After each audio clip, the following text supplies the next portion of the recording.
I'm extremely excited to announce that this episode is being brought to you by DC Kitchens. In the greater Louisville area, phone number 502-296-7574. That's right, this is Don Cunningham himself, the man that raised the man. This is Wes's dad. This is a master craftsman. This guy has been at it for 43 plus years, working on kitchens, working on his craft. If you think back to the golden rule of spending 10,000 hours on something to become a master, try more like 100,000 hours for Don. And not for nothing, he's a cool guy. He's got a cool vibe. Go see him. He will get your kitchen right. Thanks, Don. We are also brought to you by Rude Boards, a custom skateboard company located in Cincinnati, Ohio, made by none other than the legend himself, Wes Cunningham. They're hand-pressed, hand-shaped, hand-painted, hand-stained. He's built quite the following on Instagram. This is not some rinky-dink little thing. He has over 13,000 followers. Go find him on Instagram at rude_boards, or you can contact him via email wscunningham1@gmail. Talk about a guy living his life authentically. It's Wes.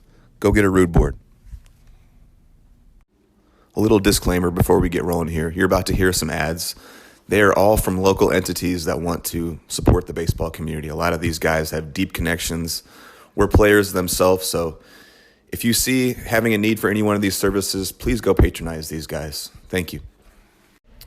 We are also brought to you by 226 Sports, located at 3604 North Peoria Road, 217-670-1609. Springfield info at turn2outs.com. Multiple entities under this umbrella. Turn 2 training, which is team or individual instruction. Teams can come in and rent it out, or an individual can come in and get instruction from a top-of-the-line instructor. There's the Extreme Baseball and Softball Club, run by my buddy Kyle Welch. They have 9U all the way up to 17U teams, and Washco Strength and Speed, one of our other sponsors. We are officially backing this entity, and it's because of Kyle Welch. I love this guy. I love his passion. I love his knowledge. I love his vision. He's an absolute baseball dude. He knows hitting. Like I said, he has a vision to grow this into what Springfield deserves, and that's a top-of-the-line facility to help young ball players progress. I believe in Kyle as a person and as a leader of young men. Go see 226 Sports.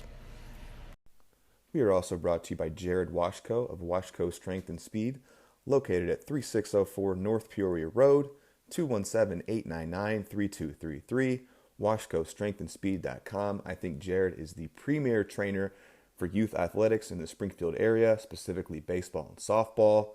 He is on it, from his training modalities to his throwing programs to speed to getting stronger to getting faster. The proof is in the pudding. Jared cranks out athletes at high levels that go on to the collegiate levels. Go see Jared for all your strength and speed needs. We are also brought to you by Eric Easley of the Easley Real Estate Team. With the real estate group, he can be reached at 217-971-3256 or at theeasleysalesteam.com. This is Eric Easley, local baseball legend. Back in the mid-'90s, was a shortstop quarterback combo at Southeast, stand out there. Went on to play at Western Illinois and was an umpire for a long time. Now he has been in the real estate game for about 13 years. Have a lot of respect for this guy. I've always liked this guy. Happy to have him on board. Please go see the Easley Real Estate Team for all your real estate needs. We are also brought to you by Christ the King Men's Club. This was facilitated by my good buddy John Chisholm. We grew up playing baseball together, played on the Flame together, played high school ball. He played some college ball at Spoon River. This is a great organization. They put on tons of events. They raise money for the school. They put it back into the academics, into the sports. They do bourbon raffles, breakfast with Santa, mother-son dances, silent auctions. It's all positive. It's all good. We really appreciate you, Christ the King Men's Club. Thank you. We are also brought to you by Cornerstone Financial Services, specifically the founder and my buddy, Ryan Kaiser. We were part of the Dance Dads together. We met while our daughters were doing ballet. Love this guy. They're a huge baseball family. His son plays for the Arsenal. They're doing a baseball stadium tour. You can get a hold of Ryan he specializes in retirement planning, estate planning, and is a certified financial planner. Love this guy. Go support them. Appreciate you. Wesley, How's it going, buddy? What's going on, my brother? Oh, not much. Just finished up some mundane real world work stuff. And now I'm ready to dive back in. Just the life of an Indiana Jones, Yes, sir. man. I'm so pumped to get rolling on here. We're gonna call this episode "Couple Part 3" or "Couple There 3." you go. Couple three. That is our nod to Coach Mack. One of his lines he always said was "Couple 3." He'd always go to it. So, man, I'm so pumped to be getting back into it. I've got my hat that you gave me back in the day here. Heck yeah. See that? It's 10 caps. Fort Wayne 10 caps. You gave me that back in the day. Still cherish it. To kind of recap before we kind of move on here, and parts 1 and 2 were just so fantastic and so fun, and it was so cool to hear from all these people. And so just to recap a little bit, we went all the way through Little League, your unlikely journey through baseball, your incredibly supportive parents, your competitive spirit. Everyone got a laugh out of that. Your drumming, your suit pants, getting recruited or not getting recruited, some of your academic stuff, your first 3 years at Murray. And I forgot to mention that last time Seth MacFarlane was part of the guys that I interviewed. He was a pitcher at Murray State. And then I actually, in between our last episode and today, I talked to Marc Harmon. So Marc Harmon's going to be jumping on this. And then Good I've also addition. got a special guest that's going to take us out. It's going to surprise some people. Oh, wow. But privately, you kind of texted me after we wrapped, and it was cool. And I hope you don't mind me sharing this, but you said something like, I didn't know that I needed this, and like how cool this kind of felt for you, and that it was cool to hear all these other people talk about how your journey was worth remembering. And that's what this is all about. So like, I was so touched to hear that, and that you're getting something from this. So yeah, 100%. 100%, man. And I think some of it comes with, really appreciating things more the older you get. But also, I mean, I reflect on things like that a lot just with my line of work, being a historian and putting value on stories from the past. And I feel like it's easy to, discount your own story sometimes or write it off as if, like, oh, this this is just what happened. This what happened to me these few years, these couple 3 years. But it was very cathartic. It was very it really reminded me of how important that part of my journey was, and how much it shaped who I am today. And we'll get into more of that, as we talk today, but just that reflection was so important. And then just how touching it is to hear from guys I consider, my family, coaches who I have, looked up to and still admire. It's really touching to hear that, people think back positively about their experience with me and our combined experience, in the game we call baseball. So I've been itching to jump back in, and I'm ready to go. Me too, buddy. And before we really get where we kind of left it off was I want to touch on your summer with the El Dorado Broncos and what that was like for you, your first time with wood bat and stuff. But there's a few funny things I want to get to first. So let's a couple funny things to get started. We both kind of agreed on it. You touched on it in I think part 1 or 2. That Murray State is kind of thought of as kind of like a middle-ish Division I baseball program, right? We're not Ole Miss, we're not Mississippi State, but we're certainly not the worst. And it probably across, if we played Ole Miss 20 games, probably wouldn't fare too great. But for a game or two, we could always hang, and do some things. But here's my point to this being, I think Murray State has a rich history of good baseball, some pro players coming out of there. I think we have a richer history of some very strong Mario Kart, some Mario Kart players. And here's my point being, if you flipped it and there was some sort of a Division I Mario Kart tournament or ranking, I think we're the Ole Miss, and Ole Miss is somebody else. I will have to jump in here and make sure that we're clear that we're talking about the OG Nintendo 64 Mario Kart. 100%. No, well, I guess it's not the OG, but it's the Nintendo 64 Mario Kart. Yeah.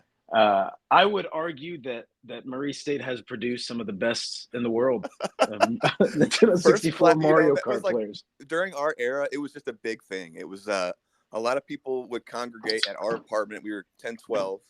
Yes, And, sir. before we would go out, people would play Mario Kart. Sometimes we would end of the night coming back home and playing Mario Kart. There was just a lot of Mario Kart playing. And when people get together now, there's still Mario. Someone brings the 64 and people start getting 100%. down. And one thing to kind of clarify to the folks who aren't as familiar with Murray State as it was back when we all went to school there, it was what they called a moist county. You couldn't buy alcohol in stores. That's right. And as a result of that, you could buy it in restaurants and bars. So as a result of that, as opposed to most other colleges where, people would go out, to parties and they'd pregame and then they'd go to the bars to finish the night off. We would pregame in these like kind of super like low key like hangouts sometimes where we'd play Mario Kart. We'd have a few beers. Then we'd go to the bars and the bars closed at like 12, 11:30, 12 o'clock. And then we'd go back to the parties, So Mario Kart was part of that pre-gaming strategy. It was getting your mind right before you really had to kick the night off. Who do you think in your opinion are a couple of the greatest Murray State racers in Mario Kart history? Oh man, I'm going to be skewed here because I have like you mentioned, these guys still game. There were some heavy hitters out there. Oh my goodness. But I will put in my top 3 off the top of my head. And again, this is just because I've hung out with them in recent years. Let's see if our lists match up here. Go ahead. I've got Decal, Harmon, and Hill. Sure. Yeah, strong. So I didn't get to play with D Hill a lot, but I will 100% say Marc Harmon. He was. Yes. I thought he's the champ of all time. That guy was lethal with Yoshi, and it was just over. He was amazing at power sliding, cleaned up always. Pettit was really good, if you remember. Oh, I forgot about Pettit. Pettit was dirty, and then like another the guy that wasn't a teammate of ours, but it almost felt like he was. Remember Flick? Oh my god, dude! It's so. I feel like it's such a coincidence that we're talking today because I just got those Facebook reminders. Huh? It was today. I want to say 8 years ago, I was inducted into the Hall of Fame. And one of my Facebook reminders was a picture of me and Flick. Really? And Calhoun and T.O. And I was just thinking, I was like, because I sometimes travel to Indianapolis. Whenever I do, I try to grab a beer with Flick. But, oh, yeah, man, he was dirty. He might as well have been a part of the team. He was. Wasn't that funny? Bred adjacent. Yeah, so like Daniel Flick was, I think he went to high school with like Decal and T.O. and Jamie Lightoff, I believe. And was like, he lived with them. And it just always felt like he was on the team, but he just wasn't at practice or games. Yeah. And what's funny is, man, I think a lot of people would argue that he was probably more athletic than half of our team. He just didn't play. Who did you race with? When we played Mario Kart? Yeah. I was usually filling in an extra spot, so it was whatever was left over. But if I ever had my choice, it was always Yoshi. Yeah. I'm glad Yoshi? Yeah, Yoshi's strong. I'm glad you touched on some of the Murray State stuff because it was a unique campus and that it was moist and like you could go to bars but not for very long, and we had to go down to like Paris, Tennessee if you needed to get alcohol, and like it was just a unique way. A lot of house parties, a lot of apartment parties, and doing stuff like that. It was just very, and like I don't think obviously like I didn't really have anything to compare it to going to Murray right out of high school, and then I'd visit friends who went to bigger schools and. Yeah. I was thankful I didn't go to those bigger schools because I probably would have gotten lost in the shuffle making bad decisions. Right. But Murray, man, it was in my mind the perfect size. There was a pretty good social life. Yeah. There was tons of stuff to do. There was always somewhere to go. Yeah. But it wasn't so overwhelming that it was a great size. Yes. And yeah, going down to Paris, Tennessee, I remember at least 1 or 2 days in the locker room every week, there would be some consensus about who's going down south. Yep. And they would take the beer orders. Oh, man. And I remember my first couple of years, I felt like I was just putting in your dues being one of the under 21 lower classmen because you offer to drive somebody who's old enough so that they can buy it for everybody. And I was actually I was encouraged when I talked to Nick Paradosi. I think you Yeah. might have met him on Love like that some of guy. like the Yeah. return. Yeah, Yep. he was a freshman when I was a senior, and by the time I think he was a senior, Murray had become a full wet county where Yeah. liquor stores were opening. And I remember him telling me that he used to make the younger guys drive him down to Tennessee just so they could get the feel of what it's really like to be in Murray. It's part of the experience, boys. It is, man. You got to experience it. That's so great. We're going to get into all the minutia of what made Murray so funny and special and the place that we loved. But moving on, and we'll probably get to a lot more of that when we get to the Q&A. There's some fun stuff in there. But before we move on, I want to get to ground ball BP. Oh, man. So that was a Murray State specialty. Yep. So let me just kind of lead us in here. Ground ball BP was a drill that we did. It was a Coach Mac drill where essentially like everyone, it was just round robin. You just kept going up to turn to hit, and you had to hit it on the ground or a very low line drive, simulating moving a runner over, right? Mm-hmm. If you did not accomplish your task, you had to run to the foul pole and back. And let me first say this by saying, I have a lot of love and respect for Coach Mac. He brought me on to Murray State and gave me an opportunity. And I think anyone out there that played for Murray State would say the exact same.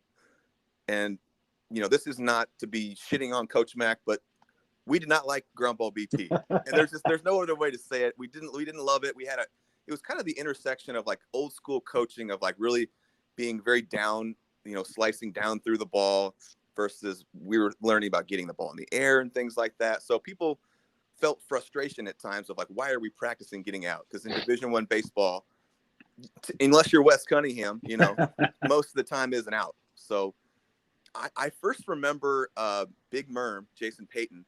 Oh, man. Kind of bucking the trend when I would have been a junior and you were a freshman. And every once in a while he would just say kind of F it and just hit a tank on purpose and be like, I'm just going to go jog. Like I'm tired of doing ground ball BP. But so let me lead you here with a Daniel Hill clip. And then we'll just kind of talk about ground ball BP if you want to. You cool? Heck yeah. Let's do it, buddy. All right. This is Daniel Hill. Yeah. So ground ball BP, as you know, if you didn't hit a hard ground ball or like a hard, real low line drive that basically like skimmed the dirt going into the outfield, you had to go run and touch the fence. Well, yep. Like I think my group, I think it was me, Wes, Probst. I mean, it was all a bunch of guys that like we were out there trying, we're all, we're not playing small ball. I'm not trying to leg out, I'm not trying to like bunt for a base hit. Like that's just not our game and pretty much no one's game. Wes was probably the only one, maybe Probst, that could probably, that had a little speed that could probably do that. Well, we all kind of got tired of the whole, like just getting out, practicing to get out. So we were like, screw this. We're all going to just try to drop bombs and just go touch the fence and come back. So we ruined Coach Mac's drill. There was, I think, I don't know if Wes started it. I don't remember. It probably was Probst who started it, to be honest with you. But he hit a bomb, and then we were kind of like, all right, yeah, it's on now.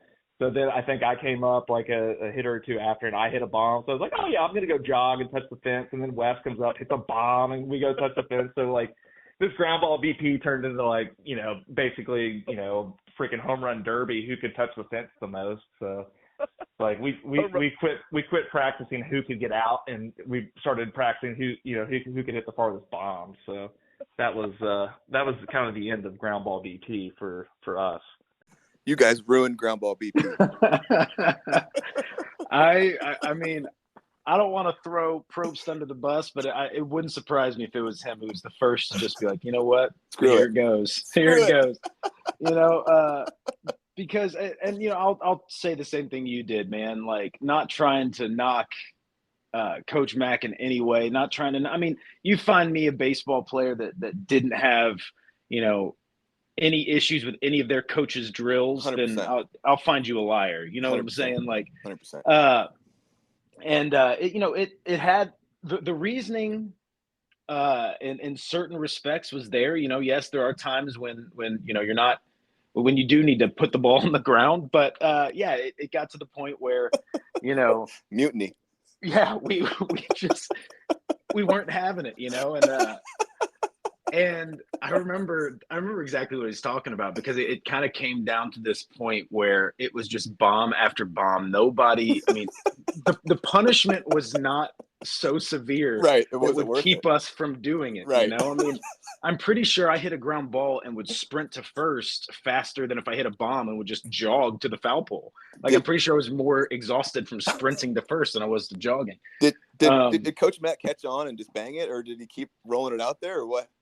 So at a certain point, I don't remember if this was in place of ground ball BP, but I remember I started seeing a new drill a lot more frequently than I did ground ball BP, and it was each person, you have to go up during batting practice and announce what you're trying to work on. Okay, interesting. And so it would be, somebody would go up, hit the ball to the opposite field. Somebody would come up, getting on top of the ball, whatever it was. But in my mind at that point, I kind of had the same mentality of like, all right, well, let's just have fun with this. And I remember going up every time and he'd be like, all right, what are you trying to work on? And I'd say, squaring the ball up, as if that's just my excuse. Like, I'm just going to hit the ball as hard as I can. I'm just going to hit the shit out of the ball, man. But yeah, man, ground ball BP, like you said, I think it was Peyton who was the first to kind of just not give a damn. Can we say a few funny things about Big Merm too? Because oh my goodness. So if you guys don't know, Jason Payton was a catcher. He probably started 2 or 3 years at Murray. Strong catcher, had light tower power, but a mountain of a man, so big and strong, and wore like leather, like farming gloves or like gardening gloves in place of batting gloves. I believe his hands were so big, and he just wore out batting gloves so much that's. So we'd show up to Mississippi State or Ole Miss, and this guy's got gardening gloves on, and they're just destroying him, And go ahead. No, I'm just saying he's just leaning into every stereotype I'm sure they had of this, mid-level D1 coming out of Western Kentucky, and this you got this big, monster of a man coming out who had a mustache half the time, and just gardening gloves on his hands. Yep, and then his nickname was Big Merm because he had a heart murmur. And it was a play off of Big Worm from Don't Be a Menace. So instead of Big Worm or Big Perm, it was Big Merm. So yeah, and I don't know if you remember, man. He would he was the catcher, so whenever we were hitting BP, he'd just go shag in the outfield, and half the time he would do it with no glove. He would just catch. I mean, like deep fly balls to the outfield. He'd just catch it in his giant banana hands. And he's the only one I've ever seen be able to do the Johnny Bench thing, 7 balls in one hand. Balls in your hand? Yeah. He had paws on him. Yep. All right. Well, perfect time. Let's move on to El Dorado there. And what was that experience like? So this was going to be your first experience going into a upper level, wood bat prospect league. There's a bunch of dudes there that are trying to, be seen by pro scouts and feel what a wood bat feels like. And it's a high caliber of baseball. I'd love to know kind of just what your experience was doing that. Man, I'll tell you, it was a fun experience. It was a great experience. So I remember we moved straight from Murray. I think we were playing in the postseason that year at Murray. So like the timing worked out where I didn't even get the chance to go home. Yeah. So, and I went out there with 3 of our teammates, KT, Elliot Fry, and Chris Craycraft. Chris Craycraft, we haven't talked about, was one of our weekend starters, great pitcher. Yeah. Transferred over from UK. And I remember we all kind of caravanned out. We stayed in St. Louis, where Kyle's from, on the way out there, stayed there for a night and drove the rest of the way. And we all were put up by the same host dad. Yeah. A single guy with 2 kids, put us in his basement. Kyle and I shared a room. I mean, it was a fun experience in that regard, that, me with my 3 buddies, my first time ever not having like anything to worry about, what I'm saying? Like not having a job or not, feeling the freedom of not being in school and living on your own and all that stuff. But the baseball wise, man, we had some damn good coaches. Yeah. They were straight out of, I want to say it was a junior college in Texas that had just won the national championship. And I mean, these guys couldn't have been more than a few years older than us. They might have been the best. My first foray into a coach doing a really good job of straddling that line between friend and coach. Oh, You know what I'm saying? Because that's a delicate line, man. It's such a delicate balance. You're right. It's tough. Because I mean, so many, younger coaches, they try to be too much your friend and they lose their authority. Yeah. And on the flip side, you got some folks who can't relate to you on a personal level, and they end up just being this, Figure. this third party floating out there. Right. Well said. And these guys, I mean, they knew the game. But they also knew how to have fun. That was my first experience into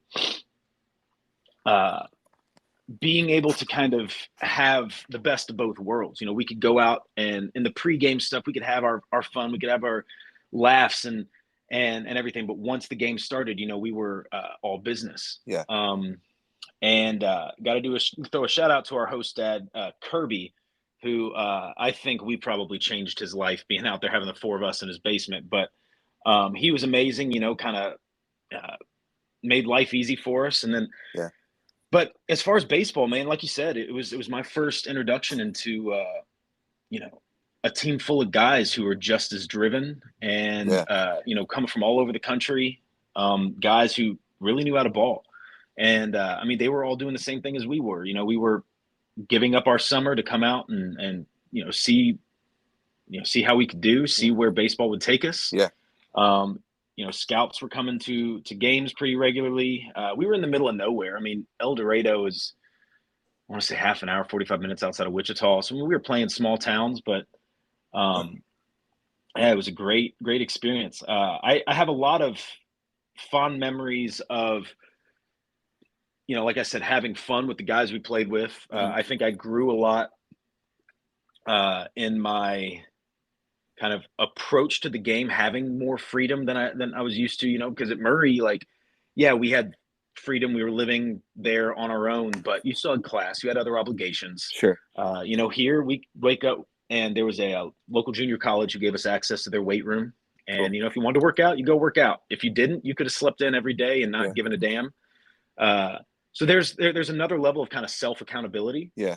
Now, were you working out hard during that summer, or were you more like maintenance? It would depend on the day. Yeah. But I mean, like I said, KT was out there, and him and I were used to working out together and pushing each other. Yeah. So there were days where we'd bring it pretty hard, and there were days where we might have gone out the night before, and it wasn't really what we wanted to do. So we'd go there and we'd still get our work in, but probably could have brought it a little harder. Yeah. Sure. But one thing I remember that kind of stuck with me are some of the lessons, like I said, I learned from the coaches out there. Like I said, they were young. They were it was my first experience into a coaching staff who was themselves trying to promote their career and to move forward with their career. Oh, yeah. I mean, not to say Coach Mack was stagnant, but, I think Murray State was his dream job. Yes, 100%. I mean, he still lives in Murray, even after he stopped coaching at Murray State. Yeah. And, but these guys, they were young, they took jobs at schools with the pure intention of moving up, going to the next best school. And it was really cool to see. I remember they taught me some lessons that I needed learning. And like I said, they also kind of fostered that, hey, we're going to be here. All of us, we're in a foreign place. We're all going to get along together, play the game together, but we can also have fun. Yeah. And in that regard, it was a great kind of introduction into what professional ball would eventually be. Absolutely. What was was this your first time really handling a wood bat? Yeah. I mean, other than those little leagues I played in Louisville, those were wood bats, but like I said, it wasn't, I didn't play that regularly, and we didn't take it that seriously, but this was my first introduction into, all right, this is every day taking batting practice. I mean, because a lot of that league I played in Louisville, there was no pregame. Right. If you got there early enough, you could maybe go to the cages if you had somebody to hit with, but other than that, you'd show up, you'd stretch, and you'd play. Yeah. And you guys had a very successful summer. I have it that you won the NBC World Series, and then you also were kind of like prospect of the league and hit 389, led the team in runs, stolen bases, and hit 4 dings. So your success just continued rolling. Yeah, I mean, it was a lot of fun, and it was kind of a little bit of a learning curve getting used to the wood bat. Yeah. But yeah, you know, that's the benefit of not ever putting the bat down is you get to build on, Yeah. you know, the momentum and the success that I had at Murray my junior year. Um, yeah, we ended up winning the NBC World Series. It was cool. It was a all night tournament. It played like, I forget how many days, but it was, you know, there were games all night. And our final game, I think we withstood a huge rain delay, and we stayed at the field just to get the game in. Mm-hmm. Um, I ended up scoring the winning run in extra innings. I led off the inning with a double, and then I got moved over by a bunt, moved to third, and then a sac fly to win the tournament. Pretty cool. And that was a great experience. Yeah. And you know, it was good because we were a team and a family that whole summer. So it was really fun to experience it with those guys, and you know, all around great experience. And then, I mean, I'm pretty sure the next day or maybe the day after, we had to be back in Murray. Really? That quick? To move into our to wherever we were staying for senior year. Man. So I mean, there was no quick turnaround. There was no time break. To you know, dawdle between summer ball and senior year. Yeah, and oh man, here we are. If we're at our senior year, man, I'm getting chills just thinking about this. This is like such a crazy ride for you, and that this is gonna. Well, I know everyone knows what's about to happen. It's already happened, but just that. Let me just rattle off your numbers here. This guy absolutely exploded his senior year. I mean, a senior year for the ages. Batted .408, 192 total bases, 86 RBIs, which is just crazy because it was like he played in only 50-something games. So, like, what the heck? 22 home runs, so doubled your home run total. 19 doubles, 3 triples, 77 runs. All-American on different entities, OVC Player of the Year. I mean, wow. Were you getting pro attention prior to this? Were you talking to scouts at all in the summer or junior year? So when we were out in Kansas, there were a couple days that were kind of showcases, you know, and there were some folks who kind of already had me earmarked to pay attention to me. Yeah. I think I was named a Jayhawk top prospect. Yep. And the next year, senior year back in Murray, is when I started getting letters regularly. Yeah. You know, just filling out the questionnaires or whatever they were. I mean, it was completely foreign to me.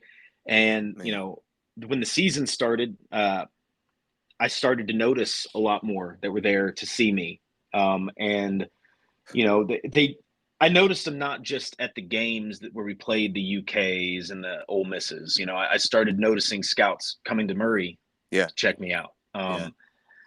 And it was a little surreal. I mean, like, I'd be lying if I said, you know, I wasn't expecting it at this point.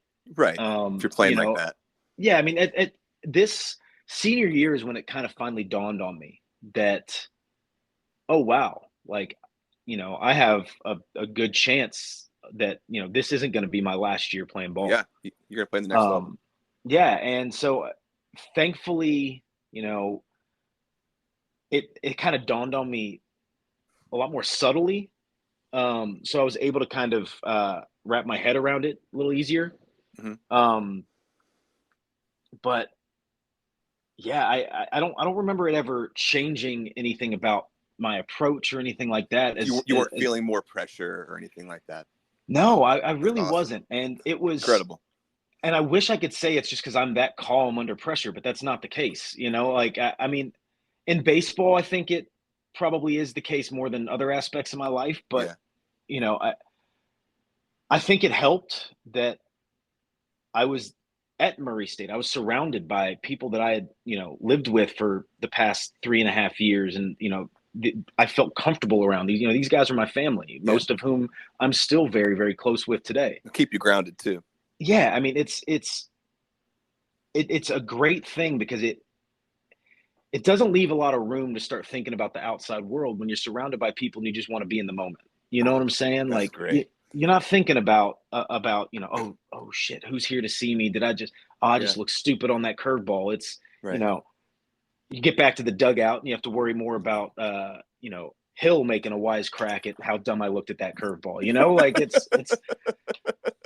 it was much more of a safe place and a comfortable place that I think I owe a lot of my ability to drown the rest out to our teammates and just Murray in general. And this is just like so crazy that a few years before this, you are our bullpen catcher. And it's like, this guy is about to have the greatest offensive season in Murray State history. It just makes me feel romantic about baseball, dude. You put in all the work, and everything fell into place. And it's just, this is a beautiful thing how it's going to unfold here. And just, like I said, All-American, OBC Player of the Year, similar approach did you change anything how you're approaching the game from your junior year? It's the same and just kept getting better. Yeah, I mean, I think the only change is entering senior year. I basically had a year of experience playing first base under my belt. So I probably felt a little more comfortable at first. But no, there was I didn't approach the game any differently. People approached me differently. But again, I had a lot of protection in our lineup and senior year was just one of those things. Looking back, it was almost like a blur. Like, you know what I'm saying? Like, sure. Like it happened to someone else. Yeah, I mean, like I had a great junior year, and I'd be lying if I said I didn't expect to live up to that, let alone surpass it. Sure. And I was fortunate that we had a successful year that year. We went to the postseason, which is, I think, a couple of those extra statistical points came from the postseason, which was helpful. Yeah. But yeah, it was. It just kind of all culminated in this kind of, 4 years of trying to figure out my place, how to make my swing work. Junior year, summer, I really kind of cultivated it, and then senior year, it's like it all just clicked. Man, I can't imagine what you must have felt like going up to the plate, having that type of confidence, having that kind of a year where it's like any pitch that is around the plate, you can put it out of the park. I mean, that must have been. I don't know what that feels like. So is that cool? I don't know. I mean, it was, and I was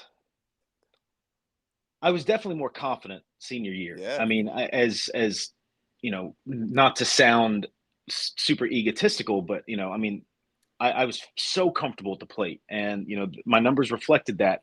So I remember going up to the plate just with that, like you said, with that mentality of like, all right, let's see what you got. There's not much you can beat me on. So it's you versus me right now. And there were a few highlights that senior year that I still reflect on. Let's go. Okay. Yeah. So University of Kentucky, we played them in Lexington senior year, and I don't know if you remember, we almost beat them my sophomore year. I think it would have been your senior year. I think we always stacked up well against the big teams. It came down to like the last inning, and they rallied and ended up beating us. It was technically a home game for us, but we were playing in Paducah. I believe Harmon pitched a really strong game that game, if I recall. He did. Yeah. And I remember. I remember the closer who came in because he was another Louisville guy. He went on to play pro ball. He was a big dude. He did. Tyler Green or something Green? Scott Green. Scott Green. Yeah, he threw yes, he did. And I remember, that always, we, like you said, we had gotten close a few times. Then senior year, one of the first games of the season, we're playing in Lexington. And I ended up going 3 for 5 with a home run. And one of the few, I could probably count on one hand how many times my defensive prowess played a significant role, but that was one of them. I want to say Alex Love or Daniel Huff, I can't remember who, came in, played a great game, pitched a great game, and then last inning we tried to bring Craycraft in to close, it was kind of like a poetic, hey, he used to go to UK. Yeah. We'll bring him in. And got into a little bit of trouble. And I remember there was a chopper to me at first, and I fielded it, stepped on first, and threw a strike home plate for a double play. Yeah. But multiple people have mentioned this when I interviewed them. I've got a clip for it too. Awesome. Yeah, that was one of the few. And then I remember that was one of the first times I kind of felt that broader level of respect. I saw UK did something I'd never seen done in a game before. They had a right-handed pitcher who kind of threw sidearmed, had everybody's number. I had already gotten one hit off of him, and it's late in the game, and I come up again, and rather than pulling him, they bench the first baseman, move him to first, bring in a lefty specialist who strikes me out, and then flipped him back. And then they put him back and brought in a new first baseman. Wow, that's a lot of respect. I remember after the game, I was like, wow, I'm honored to kind of get that respect from these big SEC schools, 100%, yeah. I ended up playing with a guy who played on that team. He was a fourth rounder. We ended up playing together in the minor leagues for a little bit, but that was one that I always remember fondly. Another one, I hit a grand slam against Ole Miss. I heard about that one too. Yeah, everyone said that you always rose to the occasion. Like, it didn't matter if you were playing, UT Martin or Ole Miss. Like, Wes was going to show up and ball. I think sometimes at those bigger teams, I felt like I had more to prove against them than I did in any other game of the year. Yeah, that makes sense.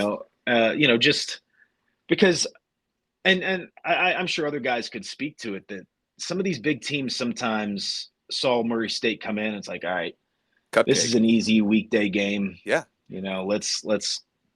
Let's show up and we'll win just by putting our jersey on. And I agree. I took offense to that. I agree. And I liked, well, like you said, I mean, it was pretty normal for us to come up and rise to the occasion and give them a little bit of a run for their money. Always. Let's play this Skirka clip here. You ready? Yeah. All right, cool. Wes, one of the best plays I've ever seen. Anyway. Yeah, he actually made one of the best plays I've seen as far as crunch time. We were at Kentucky, tight ball game, had a lead, bases were loaded, and we actually brought in Craycraft, to kind of close it, his kind of his midweek bullpen. Bases were loaded. They hit a chopper to Wes. He fields it, touches first, spins and throws home, and Jason Laws tags the guy at the plate. I mean, it was unbelievable, for bottom of the ninth inning at Kentucky, and nobody expected it from Wes. I mean, I think, the whole dugout first was silent, like in awe, like, holy cow, did Wes just do that? And then everybody erupted like, hey, one more out and we got to win here. But it was, because like you said, there was a lot of jokes about Wes and his defense, and he wore it, and he did. But that play right there, I was like, holy cow, that was as good of a play, one. But then when he did it, bottom of the ninth, bases loaded, nobody out, it was like, dang, Wes. And I think he gained a little bit of confidence from that. Yeah. Because there wasn't a whole lot of mishaps that year at first base, but it was funny. Cool clip by Coach. Yeah, and I don't know if I said it or if he didn't quite say it. We did end up winning that game. I think the next batter flew out. I think every single person mentioned that when I called them. They talked about that play, that just was an amazing, and then that home run as well. So Wes rising to the occasion here, pretty cool stuff. Yeah, it was. Like I said, it was that senior year was just a hell of a ride. Yeah. Moving on, I've got some great kind of quotes from some guys, and I think it would be kind of fun to kind of play off them a little bit. Let's start with Coach Skirka here, since we just played a clip by him. So here we go. Very intriguing. When I showed up at Murray in 2009, Coach Mack and Coach Y spoke very, very highly of him, and he didn't disappoint. Seeing him in the weight room, his BP, a physical specimen, was excited to see what he was going to do in the spring. Here we go. Got a clip here. He could do it all. We'll play that. Skirka, he could do it all. Yeah, he could do it all. We actually now we share Wes's story with our guys, and and talk about his skill set and what he was able to do. I mean, and the power surge was crazy, and to get there and to hear guys, kind of joke and talk about Wes, that sophomore year where they said he just beat it into the plate and got a bunch of infield singles. I couldn't believe it because it was power from foul pole to foul pole. I remember he had a huge triple against Western Kentucky opposite field. Hit a home run at Ole Miss, I think, off their scoreboard in left center. I mean, really could just do it all. Would drag bunt at times when it called for it. So it was cool to see. Like I said, I saw the power. But it was foul pole to foul pole, liners up the middle that pitchers. I mean, golly, it was special. Isn't that cool that they use your story now with guys? I think that's powerful. Like I'm sure it's an example of like, hey, freshman or sophomore, if you don't like where you're at or you're not getting playing time, like there's hope. Like keep working, keep doing your thing, and like great things can happen. So that's powerful. I'm touched by that. It is, man. It's and I didn't know that. And it's super touching and humbling. I remember once one of the golf outings. We'd go back to Murray for the baseball alumni golf outings that Coach Skirka started organizing, and it's awesome. A lot of great alumni get involved, and he showed me that they sometimes have a round in their BP called like West Cunningham BP. And Really? he's like basically just try to drop tanks or something. And I remembered hearing that and being like, oh, that's hilarious. But to hear that, they kind of still talk about it as as kind of a success story. It is. It means a lot. It does. Yeah. Moving on. Not much in terms of swing changes I did with him. He's a hitting guy. Just kept him focusing on the middle of the field. Trying not to yank it. He was amazing foul pole to foul pole. That was what made him so special. Coaching first, this was cool. Coaching first, I can vividly remember him, hitting something extra bases and him just flying past me and feeling that like power and speed and just like this energy, just like whoosh coming around. That's cool. I thought that was a really cool thing he said. A leader in his own unique way, had his way of making young guys feel welcome and like they belonged. A great team guy, never freaked out or got too high.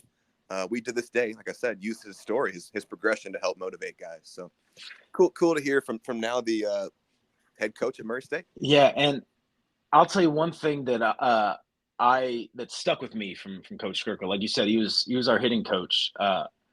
He kept track. He kept a statistic of his own called Goodwood. I mean, it was a more accurate depiction of how well you were squaring up balls, how successful you were at the plate. You can hit a line drive to the shortstop. Yeah, it's not going to count for a hit, but it'll go down in his statistic for how many times you squared that ball up. That's cool. And it was a really cool thing that he did. I remember it also kind of kept you humble because there were times when, you'd get 2 hits off the end of the bat or like, you get jammed on something. He's like, no, that's not good wood. That doesn't count, So, and I remember, it helped keep you, keep the perspective of, your stat line isn't the only thing. It isn't the only marker of how successful you are or how well you're doing at the plate. What would your good wood stat have been for your sophomore year? Oh man, it would have been down there. All right, we've got one more Skirka clip, and this is going to be funny for me to say because I don't even think you're going to know who this is. So this is Coach Skirka. This is the Kurt Gibson clip. Do you know who Kurt Gibson is? I don't. Okay. I feel like I should, but I don't. Kurt Gibson was this big-time major leaguer, and he has this iconic home run he hit off Dennis Eckersley when he was really hurt. So to speed you up here, Wes, I know you don't know. I love you, buddy. Here we go. The home run he hit at the conference tournament when he's full cramping out there on the field. Let's go. Can you give me that story? Yeah, so it was, I forget all the details, but it was at least I think our 5th game of the tournament, 4th or 5th game of the tournament, and it was hot, end of the year, into May. We're at Jackson, Tennessee, and sun's shining. It's right in the middle of the day, and Wes is going on fumes, and he's literally in the dugout cramping, probably from too many monsters that he was crushing in between instead of some water and Gatorade. But it was keeping him going. But he was full cramping in the dugout and going out and playing, and we're trying to get him going. I think Coach Edgington, our strength coach at the time, was actually in the dugout trying to help hydrate him and get him going. But Wes kind of limps up to the batter's box, fouls the ball off, cramps, kind of stretches it out, steps out of the box, and kind of gathers himself, and basically on one leg hits a home run over we got kind of a mini monster there in Jackson. And he kind of Kirk Gibson's it around the bases, just trying to do what he can without falling down. But it was obviously impressive, and it speaks to the strength of him and the toughness. Some guys I think probably would have came out of the game or found an excuse to just strike out or whatever, and Wes sticks his nose in there and goes backside bomb like the man that he was, and it was pretty neat, pretty funny story. Wes, it's so perfect that you hit a Kirk Gibson home run and don't know who Kirk Gibson is. Everyone's going to be laughing that hears this. I remember that game vividly. I remember. I mean, Coach Edge was he was getting parents and people trying to. I think he was getting everybody to try to get me like pickle shots, like pickle juice shots, trying to do anything because I was hurting, and it was. I mean, I'm sure I've never felt so betrayed by my body, just wanting it to do something and being like, come on, man, like we're young, we're out here playing a ball game. Why won't you work? I remembered it was one of those, I somehow just managed to keep my hands back and just threw the barrel and, squared it up. And getting around the bases, I looked like, remember how Forrest Gump looks when his braces finally break off his legs? I feel like that's how I felt, like just kind of half limping around the ball field. That's perfect, dude. So I've got some clips and quotes here from Coach Mac. I've also got KT. I've got D Hill. I've got Harmon. So we'll just keep rolling some of these. I think this is kind of a fun way for us to kind of look back on some of your Murray State stuff before we move on to your pro career. Are you cool with that? Yeah. Oh yeah. Do it, dude. All right, here, Coach Rob Mcdonald himself. Coach Y gets the credit for recruiting Wes. He went and saw him, spoke with him, got to know him. Of course, we spoke about it, but Coach Y gets the credit there. Recruiting, developing, evaluating, developing is a very subjective thing. It's an inconsistent thing. There is an art to it. Certain guys can take things differently than others, and some have higher ceilings, more drive. He really talked about how interesting it was trying to recruit people. And that's like, it's an inexact science. It's just, I hope this guy is going to be what I want him to be. And you never, some guys don't pan out how you think they're going to be. And that was interesting. Sophomore year was a great contact and average guy. Never had anyone like Wes where he could hit a routine ball to short. And if it made the shortstop move a few feet, Wes had a chance to beat it out. That was unheard of in Division I baseball. It wasn't because the shortstop played it slow or did anything wrong. You were just flying down that line. Hit the ball to all fields. Junior year, he kind of exploded. A lot of doubles, 11 home runs, heck of a year. Let's see. Oh, here we go. Coach Mac, senior year. Heck of a hitter. Here we go. And he comes back the next year and hits, within a couple 3 points of the same batting average with 22 home runs and incredible RBIs. He's like upper 80s, 86 RBIs, I think, and just incredible. Slugging percentage was over 800. Incredible. And he just and the thing about Wes, he was a great contact. He was a heck of a hitter, just a good hitter, good contact guy. If he mishit it, he's liable to beat it out. If he hits it well, it's off the wall or over the wall. I mean, he was quite an offensive. He was kind of a juggernaut. Offensive juggernaut. Wes's progression was pretty steep year to year. People were trying to pitch around him like crazy. Dave Jarvis at Belmont apologized to us for not pitching to Wes. He just says, he's like, "I'm sorry, coach. We just can't do it. It's not worth it." It's what we got to do. We can't let Cunningham kill us, which is kind of a cool thing to hear, right? That is. I didn't know that. Yeah. Here we go. We got another one. Coach Mac, on your work ethic here. Yeah, he did. He was diligent. Any of those words along that line, just almost almost manic. He worked very hard. One of the things I remember so much about Wes in the weight room, and it was just one of my things that might have been different than some people was when my team was in the weight room, I was in the weight room. And we told our guys that. I probably told you that because I said, it's very important to us. It's very important to me. Most Division I schools, when they come off the field and they head to the weight room, the coaches kind of divert away and here you go, strength coach. Here, you got them, and I'm going to the office. And watching him, he would, especially anything that had to do with power. I don't remember Wes having a great bench press or a great squat, but when it came to doing power movements, and the one thing that really stood out was him in that doggone box jump. He could jump.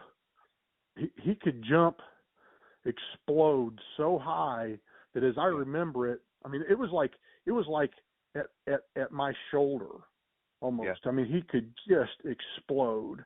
And as I remember, it was almost like once he got up there, he almost couldn't even stand up straight because of the ceiling, which, and I may be imagining that. It might have been just because I was looking at him from so much lower, but it was just almost looked like his head's up there by the ceiling by the time he tries to stand up on that box.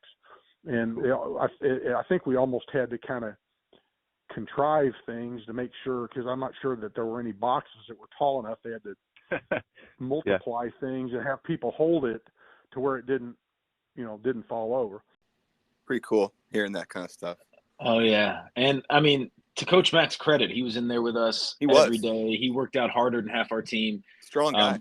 I don't know how many other Division I coaches had the knowledge or strength training know-how that he did. I mean, he was certified strength trainer, I believe. I mean, he went on to get his certified strength and conditioning specialist, which is the gold standard essentially in training athletes. It's a hard cert to get. I mentioned that there were times where KT and I would go to like the college rec center and get a little extra work in, or maybe play racquetball or something. I couldn't tell you how many times we'd go in there and Coach Mac is in there pushing himself harder, in there with his kettlebells, man. Right. I mean, that dude, he was a worker. He knew what he was doing. He got after it. I got another clip here. This is Coach Mac, Wes on couple 3 eggs in the basket. I can't help it. I just got. He's a unique guy. I mean, he all his eggs were not in the baseball basket. He's I totally agree with student, that. He's great student. Yeah. He loved his history. He had other things going in his life. He was a great example of. I remember one of our quotes of the day was, "Wherever you are, be all there." And like Wes, when he's on the baseball field, I mean, he is as focused and tunnel vision and passionate as anybody could be. But I guarantee you, when he walked across campus and went and sat down with Dr. Bolin or somebody with history-related stuff, he was the same way. And so the pressure of, oh man, my whole world revolves around these guys liking me. I don't think he probably felt it like some people. Well said. But You're then, right. Coach Mac had some great takes on you, man. And I mean, few people probably got to see me, the way he did. Not as a contemporary, but as somebody who really got to see me and kind of foster my growth for 4 years. And hearing him speak highly of me it's very appreciative. I mean, it makes me very appreciative. It's very humbling. But he mentioned Dr. Bolin again, and I said that I had those, the memories pop up on Facebook, and one of them was Dr. Bolin made a post from when I was inducted 8 years ago. Yeah. And like I said, it was pretty coincidental that it happened today because it got me thinking. Hey, it's all connected, buddy. I always say it. Yes, it it's is. Crazy how things are. I got one more Mac clip, and then we'll finish out with some quotes here. This is Coach Mac. Intensity worked for him. Then on top of that, Wes was so intense. He was. And just so intense. Yeah. And it worked for him. That I don't know how you could put any more pressure on him than what he had on himself every single at bat. And that was one thing where his maturity, if you want to call it that, his focus as a hitter, he never threw away an at bat. He never threw. It didn't matter early in the game, late in the game, we're way up, we're way down, good pitcher, cruddy pitcher, men on base, men not on base, it didn't matter.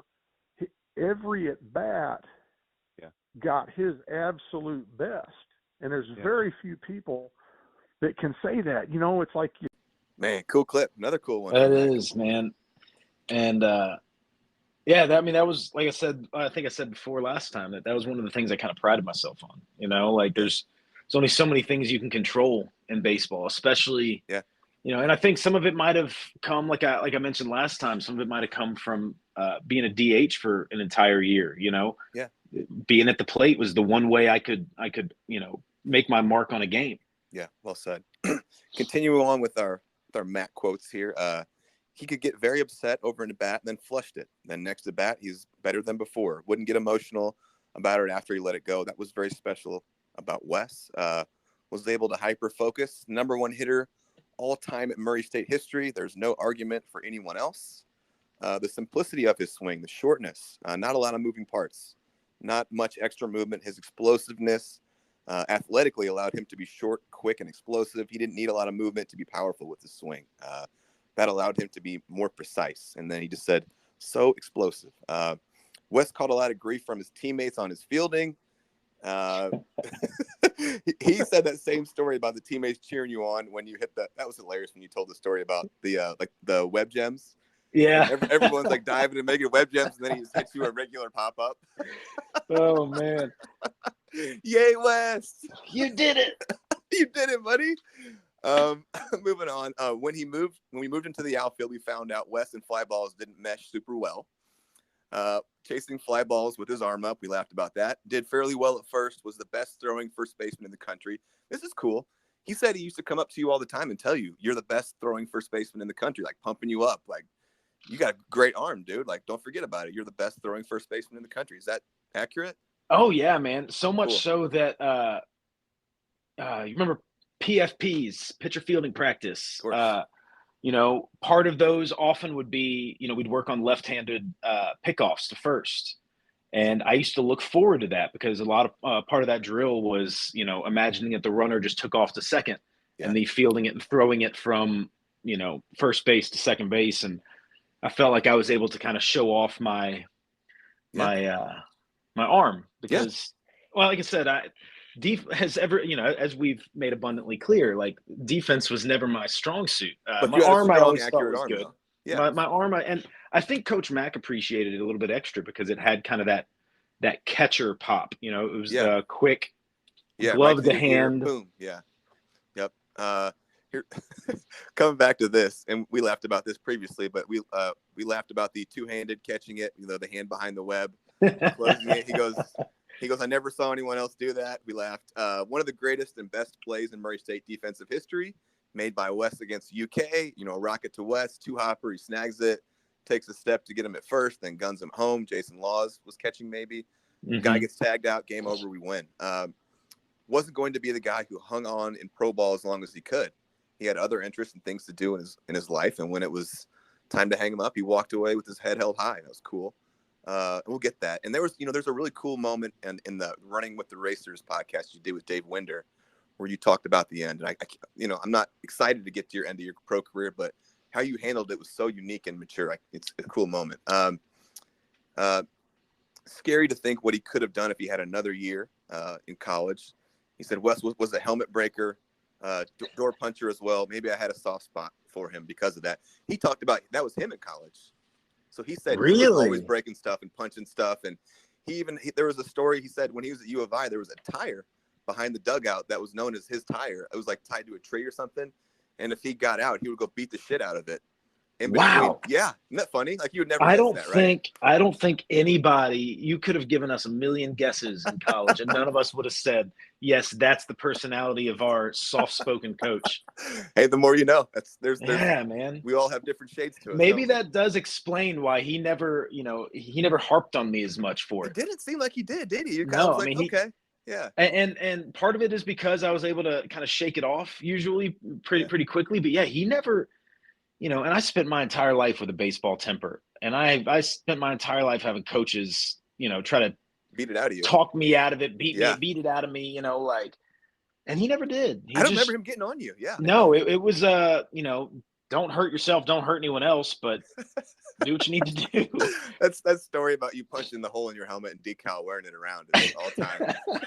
I mean, I don't think there's a more accurate portrayal of two guys who end up being drafted from Murray State. One is a head case who punches a hole through a helmet. The other one is a clown who proceeds to put the helmet on and you could walk around the dugout. That's perfectly how you put that. And our last one from Coach Mack here.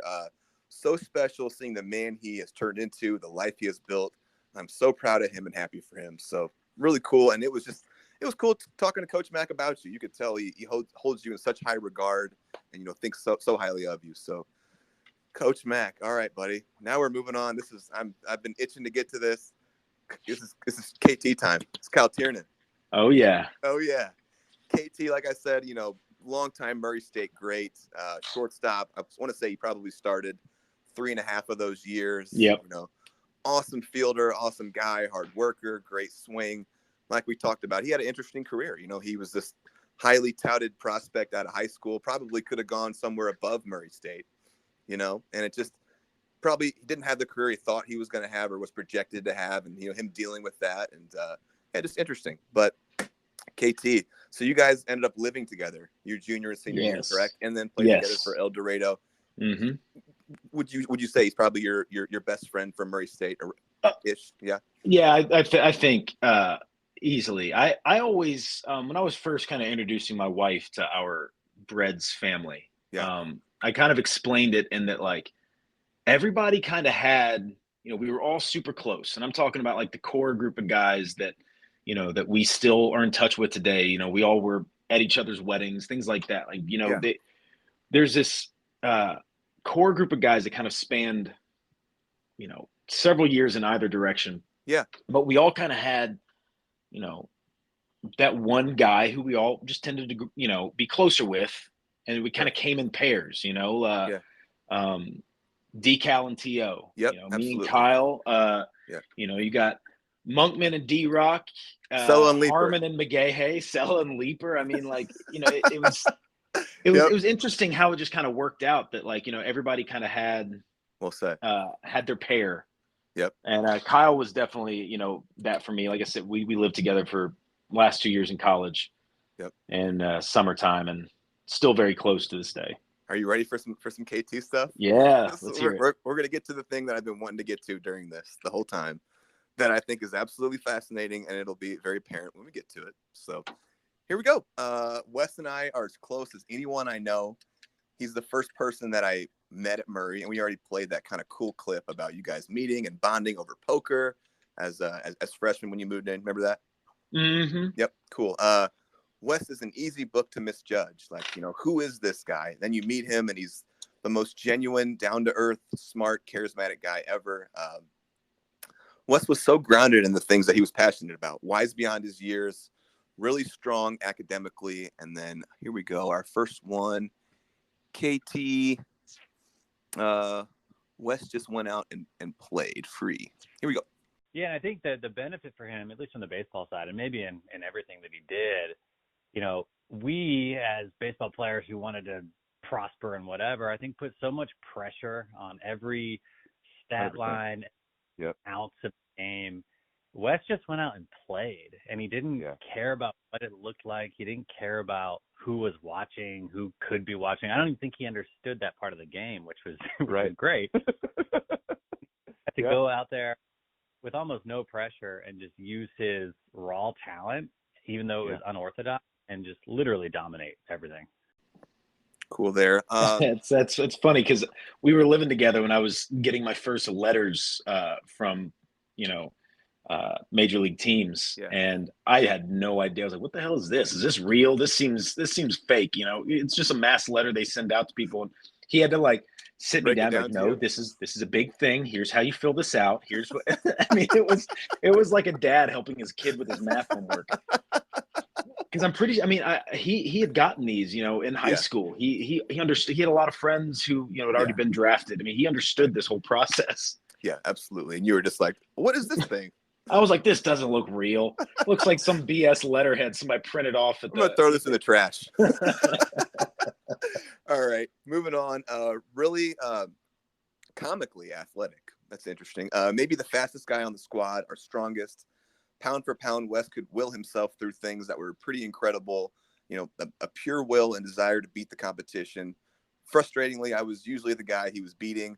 Oh, this is funny. He told me a pull-up contest story. You remember this? Yes, I do. All right, I'll tell it for you if you want to jump in. But he said basically there was a team pull-up contest one year, and he kind of blew it out of the water and thought he had it, in a wash. I think he did 31 or 32 pull-ups, and then this kind of goes into your competitive spirit here. But you were up last or after him or something. He said that you started gassing around halfway, 15 or so. And that somehow you willed your way past him, past, a couple, yes. He says to this day, he has no idea how you did it, but you willed yourself through that. Yeah, I remember that vividly. It was, it was one of those things, and I want to say it was Coach Edge our last year, because he allowed a little bit of fun in the weight room, whereas some of our other strength coaches didn't. Cecil wasn't fun. Yeah, could do a whole separate episode on that. But no, man, and he kind of lined us all up, and I think we would do one or two people at a time, and somebody would count, and I insisted on going last for that very reason. Right. And I was like, I need to know how many I need to do. Yeah. Because it wasn't I'm gonna go until I think I can't do anymore. It's I'm gonna go until I know I'm gonna win. I love it. And I'm pretty sure he went right in front of me. And yeah, he had it in the bag. He blew the next people out by double digits. Yeah. And then I went up there and I was just I mean, I'm sure my last several looked hideous, but the chin got above the bar, that's all that happened. That's all that mattered. That's perfect. Always impressed by his vulnerability and openness in an age and time when athletes didn't share feelings and talk about whatever. And Wes was never afraid to be who he was. And that's a beautiful thing to hear from a friend like that. And I totally agree. I 100% agree. It was really phenomenal to watch his growth and progression as a person and baseball player. As a catcher, had a really strong arm, kind of raw, but had some upperclassmen in front of him that could play. And we're talking about D-Mill and Big Merm himself. Mm-hmm. Sophomore year, figuring it out some. I love to tell people about Wes's redshirt senior year. The stat line. It was just incredible. So let me play that clip here. Senior year. Yeah. I'll still talk about, then you talk junior year, senior year, just literally national numbers off the charts. Yeah. I mean, senior year, I'll still tell people that don't know Wes, don't know anything about anyone, about his stat line senior year, because it's unfathomable. And beyond his numbers, right, hit 420, had whatever number of home runs, RBIs, total bases. I mean, consecutive games reached, again, off the charts. But bigger than that was anytime we were playing a big league opponent, right? We're at UK, we're at Ole Miss. It wouldn't matter. That's when he would shine the most. And again, he was able to channel whatever it was for him. There was no pressure. I remember this is maybe my favorite moment, and we lost. It's senior year. We're at Ole Miss, and we are down 4. Wes comes up, our ninth inning, visitors, hits a grand slam to tie the game against Ole Miss. They ended up hitting a walk-off home run the first batter in the bottom of the ninth. But Wes just would go out there and rake, and it didn't matter if it was some lefty thumbing the ball or if it was a guy throwing 97. He just hit everything. So cool. Bat skills were off the charts. Everything he did looked unconventional, but it worked. He did well enough at first base, did a good job picking. He put it all together and had a strong arm, athletic, could have figured it out anywhere. His speed is hard to comprehend from the physics level. His overall size and ability to get out of the box like Ichiro, but he wasn't slapping the ball. He was driving it. We talked about that too. I always thought your ability to get out of the box was the next level. The best I ever saw from a lefty in all my years of baseball. Led team in triples, could sustain top end speed on a field, but 400 meters would have killed him. So, dude, 100%. There were a couple times that KT and I would be out trying to do like extra work, and I would get it in my head, be like, "Yeah, man, let's run a mile. Let's go around the track." We'd get around there once, and I would have to bow out. I'm like, just like if you would have been walking by, you'd be like, "How out of shape is this clown? Like he can't run more than once around the track without like damn near puking his breakfast up." His speed was the perfect weapon for him. His senior year numbers were better than video game numbers. He had a mental ability to outwork anyone, harder, more, a gym rat in the best way. And then here we go. Here's a clip that I've been wanting to get to. This is KT oftentimes, and then there's a part of it that is your gym setup. So then we're gonna riff off that one, buddy. Here we go. But oftentimes, and this is more of a under the radar, but he and I had a mini gym set up. We ultimately lived together for 2 years, right? Junior and senior year. Okay. But in our senior year home, we had a mini gym in the basement, and he and I would go down. Yeah. And normally he'd be pounding a 40 and ripping out. That's what I heard. That's real. That's 100% real. Yeah, without question. Oh my God. That's the other thing. Even today, I know Wes well. We see each other as often as we can. He's always been such a simple dude. Like he's probably still ripping back a Mickey's or a Old English, and he could buy hazy IPA. He's gonna stick to the dog shit beers that he always loved. But no, we would work out extra. I mean, we would do everything possible to just keep better. And he was great. Like you said, he could then put his energy into his studies and or other people's studies. Yeah. We can talk about that later. But yeah, he could work out like nobody else and just physically strong. And this sounds like I'm in love with him. I might be, but he's just very capable. So many things about that make me laugh. Oh, man. I've been wanting to get to this part. So there's this legend of Wes Cunningham, drinking King Cobra 40s or whatever 40 you preferred and working out in your little gym basement that you guys had or wherever it was in your house. Can we talk about this? Oh, yes. And because we've finally gotten to this point, I'm going to cheers you with a cheap beer, as he mentioned. I love it. Yeah, how did this idea come about? Like, this is just, I'm a workout guy. It would have never crossed my mind to combine these two things. Well, they're both fun things. So yes. I'd love to hear your thoughts. So it started off actually our junior year. We kind of established a baseball house. Our former teammate, Taylor Tiki, him and I were roommates sophomore year in the dorms. And he was a local Murray guy and talked his parents into buying a house for us to rent, to live in. Okay. And so it was me, Tiki, and KT junior year in what we dubbed kind of the baseball house. It was kind of where we had our parties and get-togethers. Well, there was this huge metal shed in the backyard that it's where the KT West Cunningham gym was first established. It also had that shed served many purposes. There was also beer pong regularly available in there. And then I was in a punk band at the time, and we had a little practice area over to the side. But yeah, it all started because there'd be days where, like I said, Murray was a little odd. So you'd kind of pregame in these very low-key scenarios before going to the bars, meeting up with people, and then going to the parties. Yep. And there'd be times where, there's just not enough hours in the day. And I still feel like this half the time. It's just like, man, if only I could just make a couple of these extracurricular activities overlap, So it dawned on me that what I would do is we'd have people over to our house to pregame, and they'd be all inside hanging out, playing Mario Kart. Yep. And I wanted to get an extra workout in. And this was kind of, it was threefold for me. Because I would go out, I'd get to listen to my music and blare it, blare my punk rock on the stereo. Mm-hmm. I'd get to get my pre-gaming in because I had my 40s, and then I'd be able to get a little extra workout in. And it was kind of this perfect. And I'd probably have 2 40s out there of Hurricane, which was the southern version of King Cobra, both by Anheuser-Busch. And I would have about 2 40s out there, go in, shower. And then at that point, I'm at the same level as everybody else inside. We can just keep the night going. I mean, you're an innovator, first of all. Right? I remember, I think it was out in El Dorado. We had a strength coach or somebody who's kind of responsible for getting us in the gym sometimes.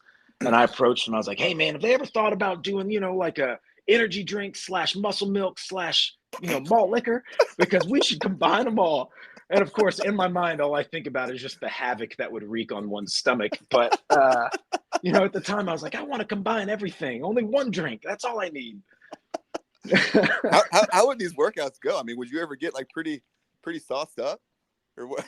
I thankfully it was always where I would start with my drinking that night. It was never like after a night at the parties coming back and then starting to throw around some iron. But like Wes is passed out with like a dumbbell right next to him, a dumbbell and a 40 next to him. Like what passed happened? out on the bench with the bar on top of my chest. Oh it's man, a weird scene. It was I specifically remember times, and especially we'd have some of like the underclassmen, the younger guys come over, and they'd be like, what is this what's expected of us? Because this doesn't seem normal. Man, this is just every single person that I talk to, of course that they come to this because this is like unlike anyone else. No one combines these things. Only the mind of a Wes Cunningham thinks, you know what? I can make this more efficient. I think I'm going to drink and work out at the same time and listen to my music. Heck yeah, dude. In a way. And I would come inside, it was usually just the same group of guys pregame and playing Mario Kart. So it was like, I'm not missing out on anything epic. Right. I'm getting myself kind of juiced up, ready for the night, Sure. like listen to my music, getting in a good mood. Because let's be real, like I said before, in Murray, I was surrounded by a lot of pop country and crap rap. Awful. Yeah. Absolutely. And did you get KT to join you? No, I want to say there was a couple younger guys, I think, who tried it with me once or twice. Uh-huh. And okay. I'm drawing a blank on one of their names. It doesn't matter. But no, KT was a smarter. I mean, he's one of the few guys who I think drinks more now out of college than he did back when he was in college. That's funny because his first 2 years, like he didn't go out very much. No. And I heard he got a little more fun after I left and like would enjoy himself a little more. He came to college with a serious girlfriend, and that's right. He kind of relegated himself to his room. Hey, but yeah, junior and senior year, man, he was out and about all the time. But I mean, multiple nights he'd just be the DD because he drinking wasn't really a part of his MO. Yeah, right. All right. Well, man, I think we've served that. That's incredible. Like I said, he said you were working out with 40s. Here's another interesting thing. I didn't know this about you either. In college, Wes had a steady diet of bagels with an assortment of cream cheeses and steaks, and that's essentially all you ate. Is that right? That's about what you ate? So I've always been a very frugal person. Okay. And my mom would go to, there's a grocery store, at least it used to be, by where she'd work, and they would have meat sales, and she would just like come and stock my freezer up. And I swear I survived when I wasn't eating, meal plan food. I survived on like just this frozen steak in a George Foreman grill. The irony now is that I've been vegan for like 7 years now. And I still have a T-bone steak tattooed on the back of my arm. Do you really? Yes, I do.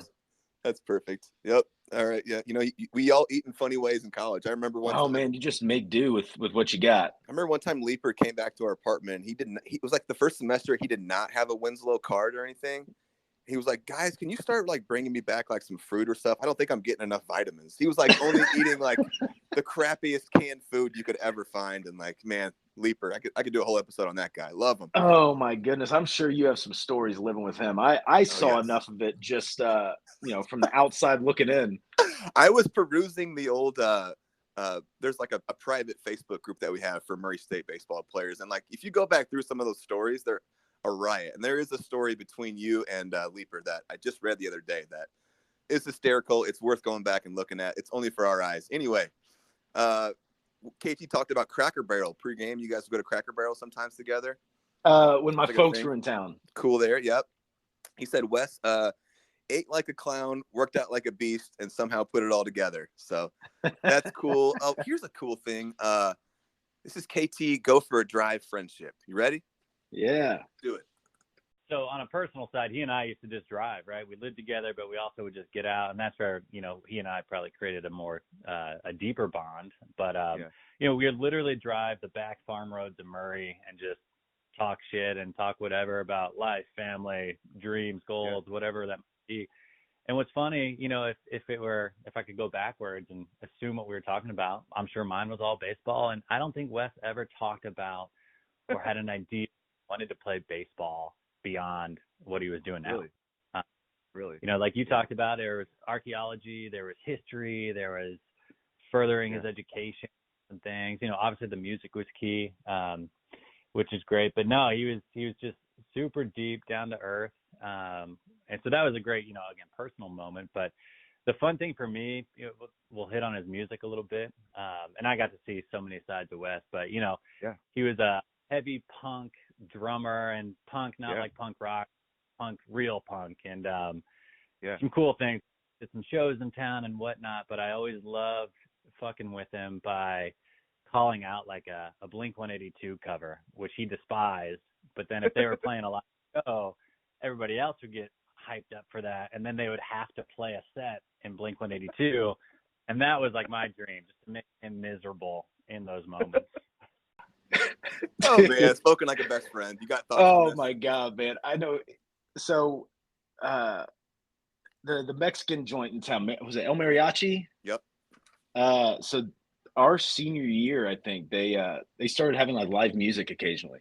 Mm-hmm. And like he said, I was in a punk band. I was into a much different kind of punk rock than the pop stuff that a lot of other people kind of associated with it.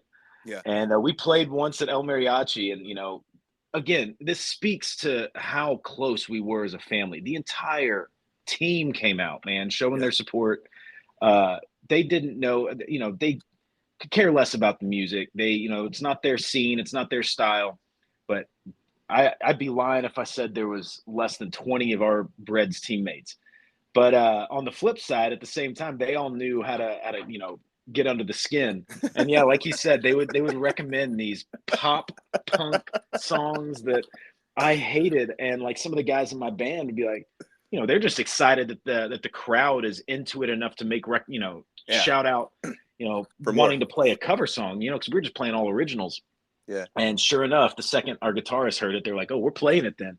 And then I don't know what was worse, the fact that like the team got us to eventually play it, or the fact that I could no longer deny that I didn't know exactly how to play the damn song on the drums, because it's it's one of those songs, even if you say you don't like it, you've heard it a million damn times. Sure. Yep. But that was good. Kyle and I, we bonded a little, we were very, very close. We still are. And I used to love just going out for drives in Murray, man. You're just back roads, nothing to see, easy to clear your head. Leaper used to do that when he was feeling a little off. He'd go for a drive and to get him right. So yeah, dude, man, it's beautiful countryside around there. Yeah, there's something to be said about just getting out away from people and just zoning out, dude. Yeah, well said. All right, another KT one. This is KT Wes lens. Enjoy it more. I used to wonder if I could have just looked at it through his lens. I think for all of us, or you could go back and relive it. You'd probably at least enjoy it a little bit more, and or not put so much pressure himself, and not that he didn't, who knows, but he seemed to be very satisfied with who he was, what he was doing, whether he's great or not, and he just turned out to be great. I mean, baseball was I've played with a lot of great guys, and nobody can touch his offensive ability. It's not even close. Pretty cool clip by KT there. And that's saying something coming from him. I mean, he grew up playing with and played with a lot of guys who had very successful careers. So I love that dude. All right, moving on. Wes can relate or bond with anyone, different backgrounds, mindsets, all that. That's what's so valuable about him. He's the first person to be judged when he walks in a room, but the last person to judge anyone else. He can socialize in any group. That's a powerful thing to say about you, and I totally agree. So smart, so down to earth. That comes from his parents, Don and Sue. Second that, I don't know them personally. Besides, I've spoken with your dad a few times, and I had that conversation. But obviously, you came from a very, strong, powerful, supportive parental structure, and how important that is. Never met sweeter people than them. Anyone who has ever met Wes or been a part of his life is lucky. Wes is a true Renaissance man, and that concludes our KT there. So some awesome stuff from KT. You ready to move on to our funny man? Let's do it. This is D Hill. This is Daniel Hill. Man. These two guys being back to back. I mean, they were both groomsmen in my wedding, so it's very fitting. Oh, cool. D Hill is awesome and an absolute masher in his own right. I believe he had the home run record for 1 year before you stole it from him. Yes, I did. So the guy could absolutely mash. Ran into some back problems, but hell of a baseball player, funny guy. All right, here we go. First time seeing Wes was on my recruiting trip. Wanted to see what the guys looked like. Who was leading the team in hitting. He laughed about not looking the part, not your typical smooth lefty swing. That wasn't Wes, not his style. Seeing Wes up close, this dude was pretty dang big. This dude is pretty dang fast. Looks like he could hit home runs. I wonder if he ever will. And then obviously you did. A little foreshadowing. Here we go. D Hill, ability to find the barrel. Yeah, I think you nailed it. His ability to find the barrel doesn't matter if he got fooled, if he was out front, whatever. He hit the ball hard no matter what. It hardly ever did Wes not hit the ball hard or center up the ball, even when he got out. He was a super tough out. That's the easiest way to say it is the other team, no matter who we were playing, it could be Kentucky, any SEC, Ole Miss, whoever, they were game planning for Wes. They knew hey, this dude, don't sleep on this guy. Just, Murray State, don't sleep on Murray State. This guy's the real deal. And no matter what, he would barrel balls up. And I do remember he would always, it's kind of like a wooden bat where you would always have the label up or always hit, holding the same way. The barrel on his bat was freaking flat. Really? It was, he squared that bat up ridiculous. I always kind of just, I picked up the bat. Yeah, I kind of kept it, held it in certain spots just because where it felt pretty good. But his bats, he would turn them into squares. He hit the ball so hard no matter what. Awesome. It was crazy. But yeah, to your point, he would just square balls up no matter what, whether it looked good or not. It was hit hard and it was going somewhere fast, somewhere hard, and he was a tough out no matter what. This is awesome. So your bat your senior year essentially turned into a flat-sided bat. You just didn't want to replace it. It was a paddle at one point. At one point, that's great. Somebody made me replace it. I used to. It became a running joke that my dents had dents. It was, and anybody who understands it, that the more surface area the ball is hitting, more surface area of the bat, that ball can go a little bit further. So it was me holding the bat the same way. That was part superstition. I'd be lying if I said there wasn't a little strategy there. Sure. But I remember those old metal bats, man. They could take some wear and tear. Here we go. Didn't look like he was going to be a speed guy, but he could fly and beat out stuff all the time. Worked to his advantage because teams played him deep later on. And we already talked about that. They thought you were just big, strong first baseman that couldn't move. And Oh, by the way, he's a 6'5" guy, so he's probably the fastest guy on the field. Mentioned how much you progressed as a first baseman throughout your time, and talked about that UK play. As a teammate, you loved the guys that are going to make you better. 100%. That was Wes in the weight room. Whether he had a 40 in his hand or not, he was working out. Wes never. I've got the funniest clip coming up here too, buddy. Wes never took a day off or had a bad day. Always focused, there to work. It was infectious. Story about you guys jumping over there's a story about you guys jumping over a fence trying to take a shortcut or something like that. And we said Wes tried to help. D Hill was hurt. He said you tried to help him over the fence, and he ended up falling on you. And he was worried that he hurt our number one player, and it was just like a riot, something like that. Yeah. Oh yeah, man. It was as if anywhere in Murray took long to get to. I mean, it was a small town, but yet we still felt the need to cut through people's yards walking. I think we were walking to or from Murray Place. Yep. All right, you ready? I got a funny clip to end our D Hill stuff, and yeah, here we go. This is called D Hill, the Apple story. Ready?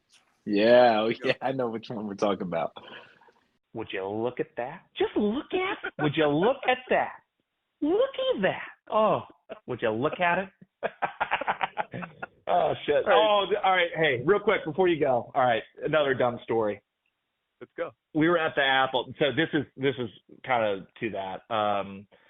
So we're at the Apple, and I don't know what happened, but Wes and I, we're just standing out. You remember the Apple? There's like those steps to go up, and there's like that little platform, kind of that little concrete area before you step in, like a little tiny gazebo type thing. Yeah. So Wes and I are sitting there, and all of a sudden, I don't know what got into us, but like this is kind of towards the end of the night. Obviously, had a few beverages, and we look down, and there's nothing like on this platform at all. But so someone opens the door, and I point down. I go, oh, like that, like oh, like almost like, hey, don't step there, but like can't get it out. I was like, oh. And then all of a sudden Wes goes, oh, without missing a beat. Like we didn't talk about this, nothing. And all these people are walking out. There's nothing on the floor at all. And all of a sudden, like these people are like tiptoeing around the side, and there's absolutely nothing on this fucking platform. And Wes and I are going, oh, every time somebody walks out this door. And the look on their face they were like so confused, but at the same time, they just would not walk straight out. Like they all started tiptoeing around, and we're just over there, drunk asses, just cracking up the whole time. It started just randomly, and then like 15 people later, like we couldn't contain ourselves, and like we were just like oh. Holy hell! That was another one of those dumb stories. I'm sure more will come to me. Perfect. But it sounds like some dirty bread shenanigans to me, man. And two things, man. One, Hill and I felt like always had this goofy connection, man. I remember whether it was on the bus, just annoying the hell out of Chris Craycraft, who was, I mean, that dude, he was such a sweet dude, sweetheart, but he was very quiet, very kind of, by the book, and we would just mess with him. But, man, it's stories like this that, why I hold my time at Murray with such, in such high regard. Yeah. Because like, dude, your family, you just form these bonds that last forever. And you, whether it's on the ball field, whether it's living together, or whether it's acting like drunken idiots, playing a little practical joke on anybody who walks out of the Apple. Yeah. And still to this day, every now and then at the golf outing, we'll try to revive it, but it's that's perfect. Moving on. Next up, Marc Harmon. So, former Murray State pitcher, one of my favorite teammates of all time. Has some absolutely great memories with him. Love this guy. Had a hard time getting a hold of him. He's, like you said, a lot of former Murray State players are successful and doing well. And, this dude is no exception. So here we go. He was into everything, which was cool. He was truly authentic to himself, which is cool. Not scared to show who he is. He would blast his music. We bumped heads a few times over control of music in the locker room or parties and things like that. Here we go. Harmon. Let's see. What stood out about Wes? Here we go. Great question. It honestly kind of depends on the year because he showed up every single year as a completely different ball player. I'd say all along, I felt like he always had his speed, and obviously, more sophomore year, I felt like that helped him more than anything. But I felt like he always had speed. He was always incredibly strong, even his freshman year. But even his speed and his strength continued to increase year over year, and it went from ground balls beating it out to hitting 450-foot bombs. Yeah. And then our next clip here is going to be another Harmon. This is going to be first impressions. Here we go. I'd say this: the saying "Don't judge a book by a cover." They should probably put a picture of Wes right next to that. I mean, first impressions, he's got, there is an intimidation there. He's got his shaved head, the tattoos, and just, who knows what he's wearing, he's got that look. But at the same time, he's also got this, Ricky Vaughn from Major League vibes going on, where you just I got to get to know this guy and see what he's all about. Yeah, it's but yeah, I mean, that was, first impression just from the visual, I'd sum it up that way. But then just, I don't think it takes long to talk to Wes and get to know him and be like, hey, this is just a great person with horrible taste in music and clothes.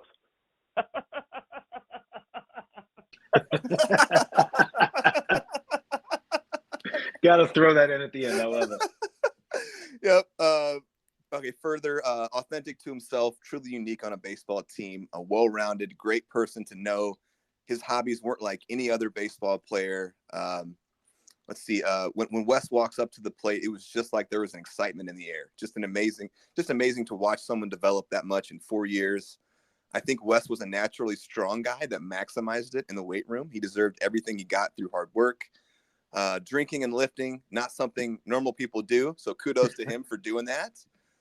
Comes from an amazing family. He talked about spending the winter breaks working for DC Kitchens with your dad and getting to know you guys there. And that was awesome. Here we go. I got another Harmon one. This is going to be progressions. It was wild. I mean, it's so crazy to think about, because it's not something that will be repeated very often, either, because this is probably going to be a strange comparison, but I'm watching my oldest son right now is 7, and at that age you see big jumps in their coordination and their skill level from year to year, and you normally don't see that at the collegiate level at that age. Good point. Great point. But he was able to do that. I mean, he really did come back as a completely different baseball player every single year, and it wasn't just the strength and the speed. It was his just overall skill level, from every single tool, the contact. I mean, just his contact on the ball, sophomore year, it was, 38 special. It was the ground balls, and I'm fast as hell, so I'm going to beat it out. But even that turned into putting a little backspin on it, on the next year. And then here we go. Then it was just a fun ride. And I can tell you from being a pitcher, it's a good feeling when you have hitters like that. And we had several actually, where it's, you're sitting there and you love hearing up next to bat, number 38, Wes Cunningham, because you just know something's about to happen. Love that. And I've got, heck yeah, man. You got anything to say on that? I mean, Mark and I had a very unique relationship, very close relationship. He's from not far. He's from right across the river in southern Indiana. Yeah.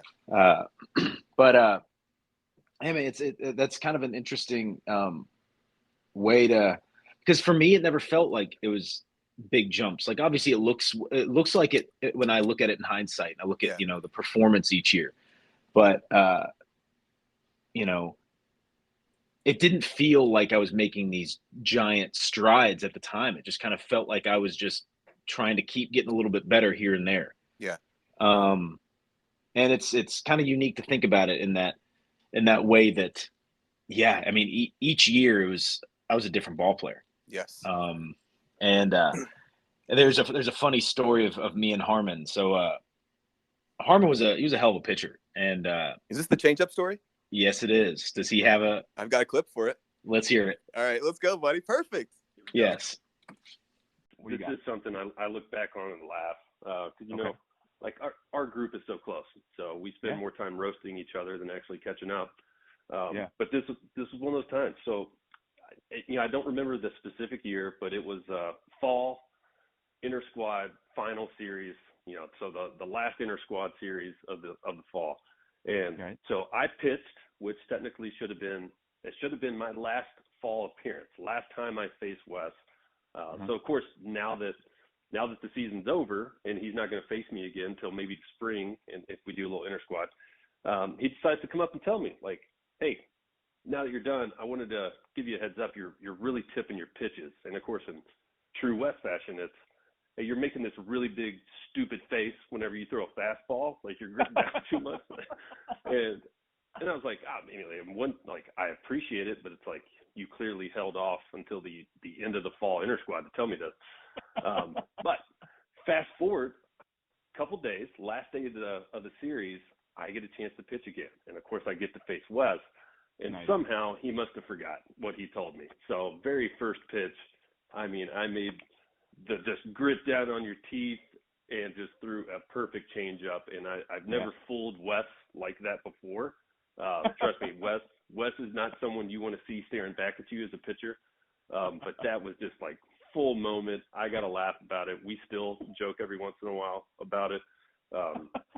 So yeah, and I would have never got him like that if he didn't actually tell me. So appreciative at the same time.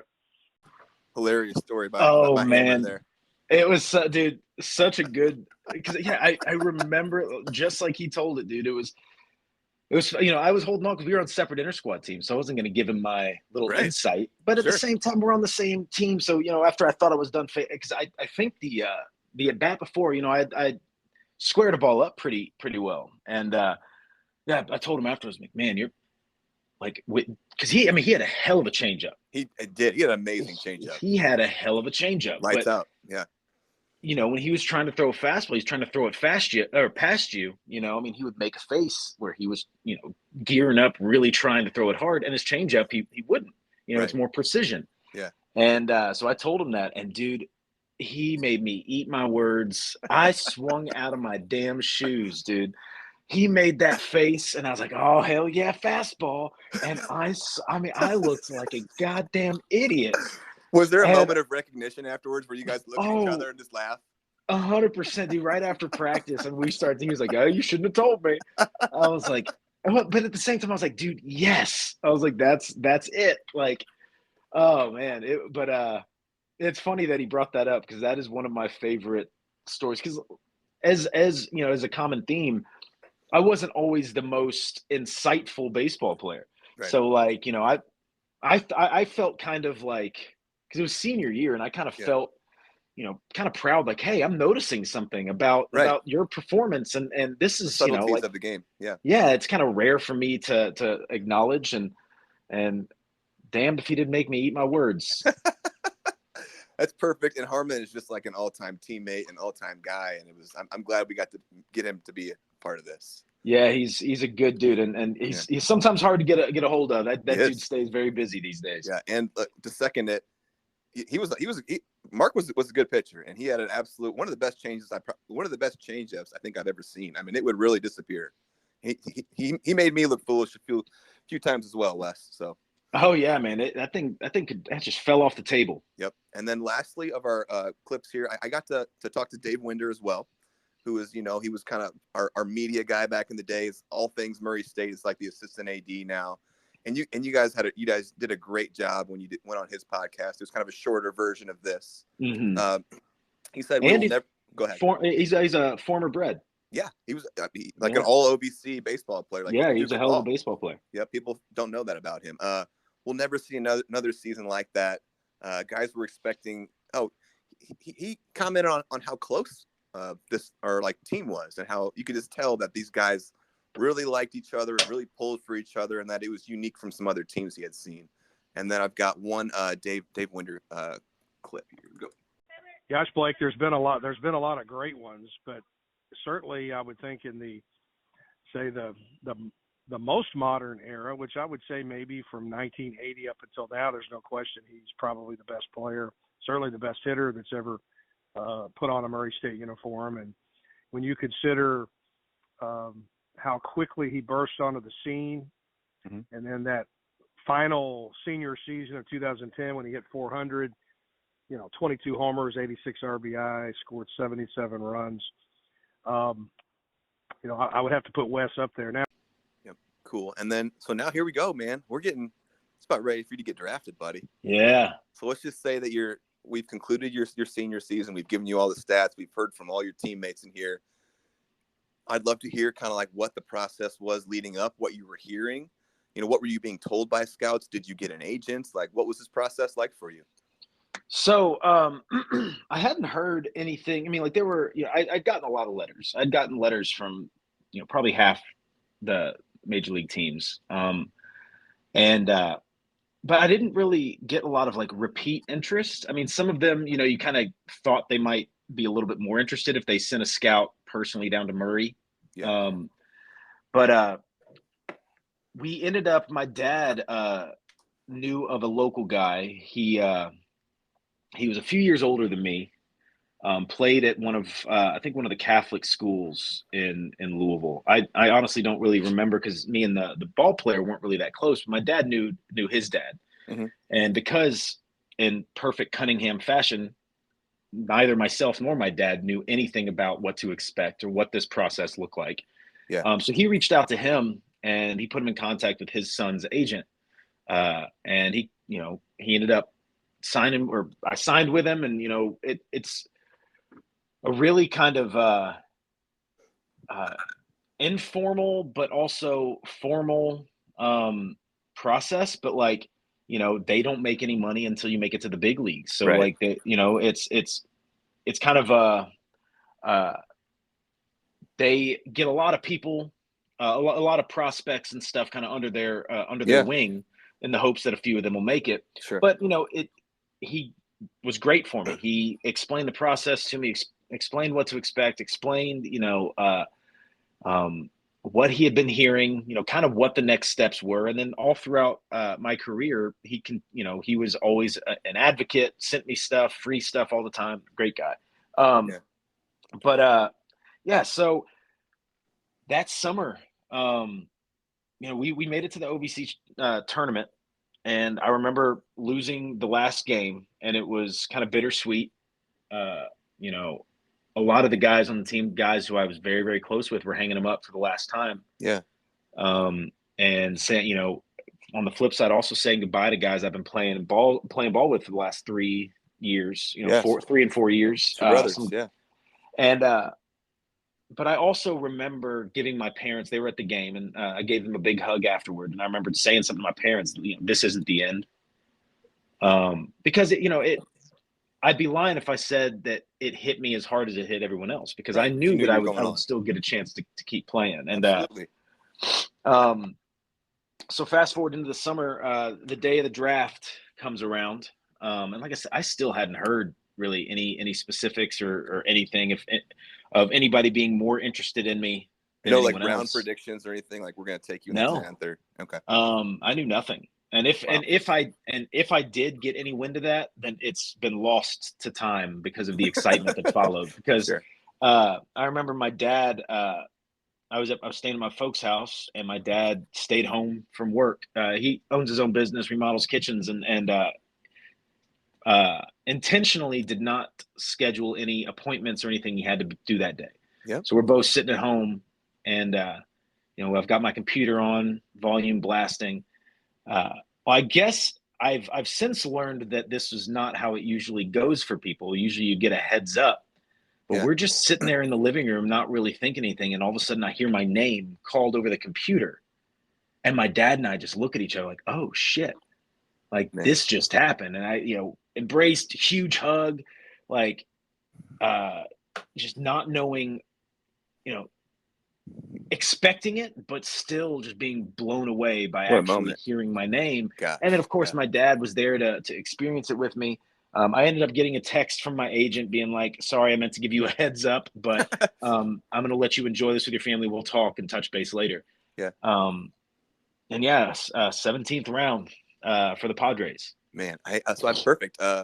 I've got this. I've got a clip on how your dad saw this day. Ready? Yeah. Here we go. Don draft day. Well, it was just all I remember. It was I'm self-employed, and when he, we knew he was going to be in the draft. I made a point of ordering a baseball cap from MLB for that 2010 draft, and we were listening to the radio or wherever it was broadcast on some station. We were able to pick it up. And I was working from home specifically because I wanted to be there, and I think he was doing something. But we had the radio on loud, and so that we were both in the family room listening. And he was, again, I kicked myself. I think it was either 16th or 17th round. 17th. And his name was called, and we both looked at each other. And it was shit-eating grins, just cheered and just hugged each other. It was just a really cool moment. And I've got that ball cap. I collect ball caps, but I've got that ball cap somewhere up in my closet. And I wrote on the bill, on the underside of the bill, the date, and the round and everything. And it was just him and me at home that afternoon, and it was really. Man. It was something. It was something to share, So I'm glad it meant something to him too. It's a really cool father-son moment.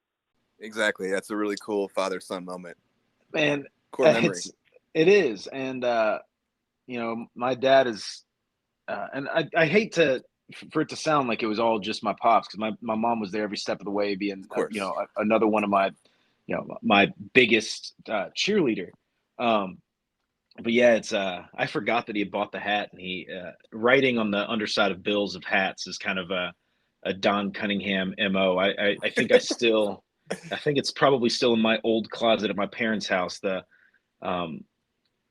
first time I beat him in a round of golf, he bought me a hat and wrote the scores on the underside of the bill. And that's cool. And I don't know if it was the first time I actually beat him, or if it was just the first time he let me beat him.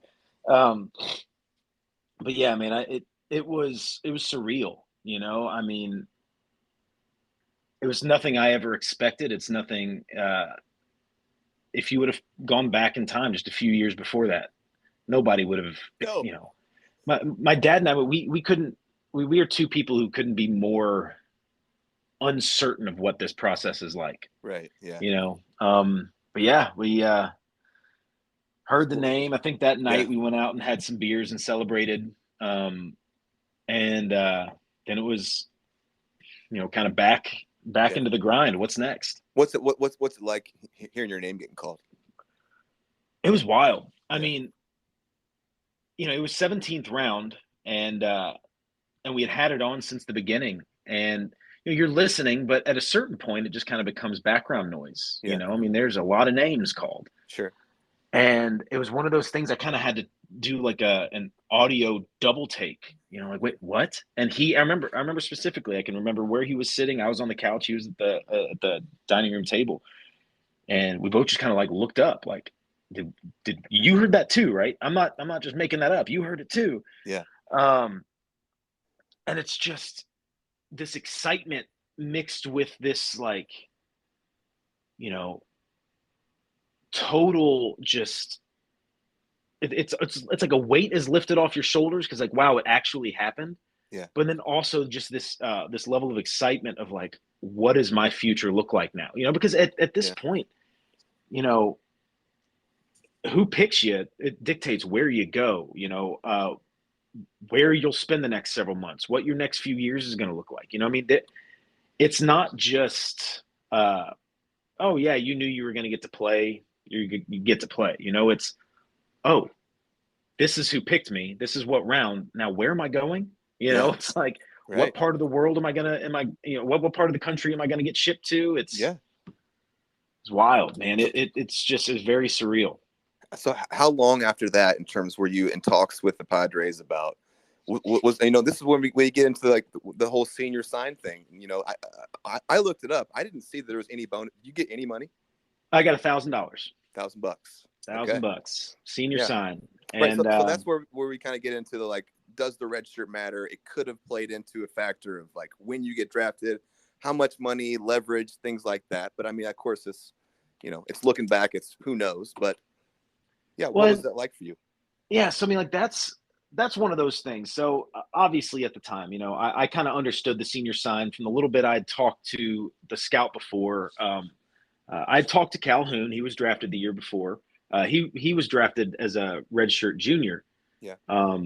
But he still gave me some insight on what to expect. So I wasn't expecting anything more than this standard senior sign. Right. But yeah, when you kind of talk about that redshirt, one thing that kind of becomes apparent when you make it into professional baseball, minor league baseball, at least from my perspective, my experience, and my understanding, is that leverage matters a lot. Yeah. It dictates how much money you'll make, how early you'll get picked. It dictates the the length of the leash that you get when you're in the system. Yeah. I mean, it all comes down to basic capitalism, right? How much money did we spend on you? Yeah. That if we spend a lot of money on you, then we're going to give you a little bit extra leash to prove that our money wasn't wasted. 100%. Yeah. And on the flip side, senior sign, it's that mentality. You don't have any leverage. Yeah. You either take it, right, or you hang them up. Yeah. I mean, but again, at that time, I wasn't thinking about what could have been, what would have been, and I didn't have any money, so I mean, $1,000 sounded like a lot of money. Cool, I mean, yeah. I was like, you're gonna give me money to play baseball? Enough said. Let's go. Yeah. All right, I would have signed for a freaking sandwich. And so kind of like what you're saying, that hindsight's 2020. It could have been that, what if I would have gotten drafted as a redshirt junior, how much money would what? It's fun to imagine what ifs, but I could not have been even that mentality I don't even think it right even entered my mind until years later. Yeah, you had a journey you were about to embark on here. Yeah, and I was just along for the ride. And this is the perfect spot. Let's take a 5-minute break here. You cool with that? Oh yeah. Little bathroom break, and we'll get right back after it. Heck yeah. All right, buddy.